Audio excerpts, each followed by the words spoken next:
Hello, ഇന്ന് ഞാൻ ഉണ്ടാക്കാമെന്ന് കുക്കറിൽ ചിക്കൻ മന്തി ഉണ്ടാക്കുന്നത് എങ്ങനെയെന്ന് നോക്കാം. അതിലേക്ക് ആവശ്യമായത് ക്യാപ്സിക്കം, ഒരു ക്യാരറ്റ്, ഒരു തക്കാളി അരിഞ്ഞു വെക്കുക, ഇഞ്ചി വെളുത്തുള്ളി, ഒരു ടീസ്പൂൺ കുരുമുളക് പൊടി, പച്ചമല്ലി, തക്കാളി അരിഞ്ഞതും മിക്സിയിൽ ചതച്ചെടുക്കുക. കുക്കറിലേക്ക് ചിക്കൻ ഇടുക. അതിലേക്ക് മിക്സിയിൽ ചതച്ച് വെച്ച ക്യാപ്സിക്കം, ക്യാരറ്റും ഇടുക.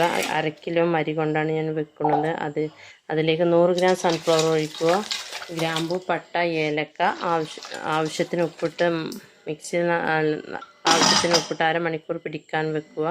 അരി വെള്ളത്തിൽ നന്നായി കഴുകി എടുത്ത് ഒരു പാത്രത്തിൽ വെള്ളം തിളപ്പിക്കുക. അതിലേക്ക് ഉപ്പിട്ടിട്ട് തിളക്കുമ്പോൾ അരി വേവിച്ച് 3/4 വേവാകുമ്പോൾ ഊറ്റിയെടുത്ത് മസാല പുരട്ടിയ കുക്കറിൽ ഇറച്ചി വെച്ച കുക്കറിലേക്ക് ചോറിട്ട് ഇളക്കി വേണമെങ്കിൽ കളർ ഒഴിച്ച് അടച്ചു വെച്ച് ഒരു വിസിൽ വരുന്നത് വരെ കത്തിച്ച് വിസിൽ വന്നാൽ ഗ്യാസ് ഓഫ് ചെയ്യുക.